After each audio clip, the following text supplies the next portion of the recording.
t'es déjà demandé pourquoi un vol Paris-New York, c'était pas la même durée qu'un vol New York-Paris? En effet, pour aller à New York depuis Paris, il faut compter environ 8 heures, tandis que pour aller de New York vers Paris, il faut compter à peu près 6h30. Ça nous fait quand même 1h30 de décalage. Pourtant, la distance, c'est exactement la même. Et en fait, il y a un phénomène qui permet ça. Ce phénomène, c'est un phénomène météorologique qui s'appelle le jet stream. Concrètement, c'est un couloir de vent ultra puissant, comme vous pouvez le voir juste au-dessus de moi, qui souffle en permanence en haute altitude, et il se dirige de l'ouest vers l'est. Il peut atteindre des vitesses jusqu'à 300 km/h. En fait, c'est un peu comme si tu prenais un tapis roulant dans un aéroport. Quand tu vas dans le sens du tapis roulant, tu vas beaucoup plus vite. Et quand tu vas dans le sens inverse, t'es ralenti.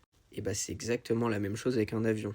Quand il va dans le sens inverse du jet stream, le vent le ralentit énormément. Tandis que quand il va dans le même sens que le jet stream, en l'occurrence de New York vers Paris, le vent lui donne une accélération. Et donc c'est ça qui crée la différence de temps entre les deux vols. Et c'est entre autres grâce à ça que certains avions de ligne peuvent dépasser les 1200 km/h, sans même franchir le mur du son. Voilà, maintenant tu sais pourquoi t'es moins fatigué au retour, sans compter le décalage horaire bien évidemment.